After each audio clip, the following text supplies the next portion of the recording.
لقيت يعني اصداء كبيره وشكر وتفاعل كبير من الوطن العربي كله. هو دائما احيانا يتردد جمله خير انت تعمل شر ان تلقى، ولكن اللي حصل معك صراحه شيء غير طبيعي. سبحان الله. وانت تستاهل، والاخوان اليمانيين ترى عندهم النخوه وعندهم وعندهم الفزعه وعندهم الاحترام وعندهم التقدير وعندهم يعني رد الجميل الحقيقه يعني. صحيح. وهذا شفناه يمكن اللي حصل معك شيء غير طبيعي صراحه. صحيح. يعني حتى الان نلاحظ انه في يعني دعم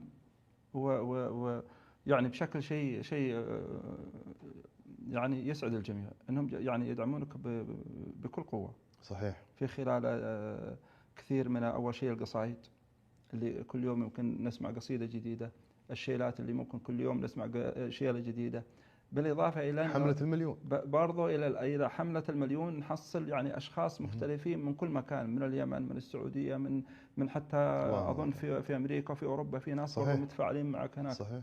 فكيف تشوف رده الفعل هذه؟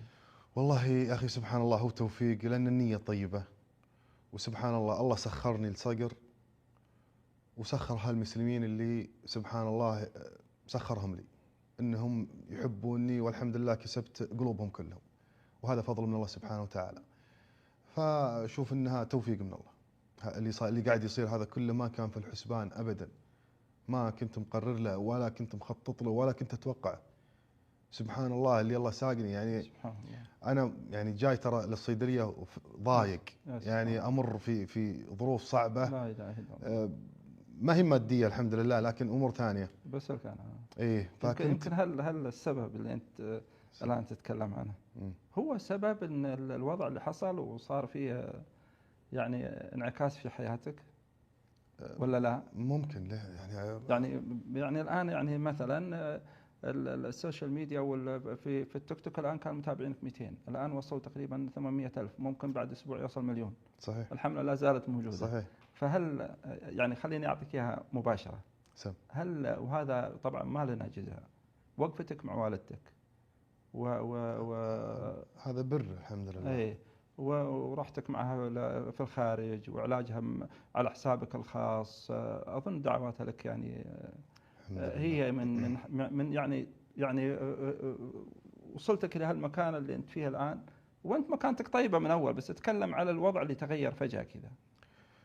شوف يا ابو محمد، انا عندي زوجه مريضه بالسرطان، الله يشافيها. الله يشافيها. وعندي الوالده مريضه فشل كلوي، غسيل، عندها غسيل كلوي يعني يوم ورا يوم. انا الوالده ما لي فضل ولا لي شكر، الواحد ما له فضل ولا له شكر في والديه ابدا. فعلا رحت لألمانيا ما كنت يعني مستعجل وعلى حسابي الخاص طبعا قبل الخسارة. فالحمد لله تعالجت امورها تمام، رجعت هنا الحين قاعده اتغسل الحمد لله. فانا على الطاري اني اقول لك وقت الموقف هذا كنت انا في هم ما يعلم فيها الا الله، ما بين هنا وما بين هنا، وتفكير وشيلة هم وزي كذا. الحمد لله. وابشرك الحمد لله اني انا يعني في الاجراءات الاخيره للتبرع بالكلى لوالدتي الحمد لله، ان شاء الله انه يعني تم التوافق، واليوم كنت في المستشفى الحمد لله اجراء التحاليل الاخيره ان شاء الله. ان شاء الله خلال كم يوم بيتم التبرع لها ان شاء الله باذن الله، وعسى ان نكون قدوه حسنه لبعض الشباب بهالمواقف اللي نذكرها علنا، علهم ان شاء الله يعني تأثر فيهم أو أنهم يقومون بهذا الشيء. لأن هالمواقف وهالبر في الوالدين هو أثره كبير جدا على الإنسان في حياته وحتى في الآخرة. نسأل الله سبحانه وتعالى أن يجزاك خير وأن يكتب أجرك وأن يشافي والدتك. اللهم. وقلوبنا كلها معك. يشهد الله. الله يسعدك. طبعا أكيد فيه تواصل كثير من المسؤولين، من رجال أعمال، من شركات. طبعا.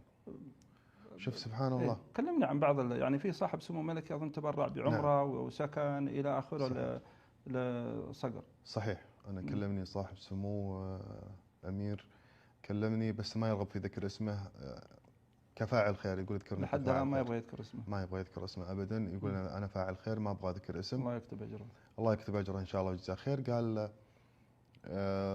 أبغاك كل تكاليف اللي تخص العمرة ابغى تاشيره او فيزه عمره نظاميه، مع تكاليف السفر، مع التذاكر، مع السكن، مع الضيافه، مع كل شيء محفولين مكفولين. اللي هو صقر ووالدته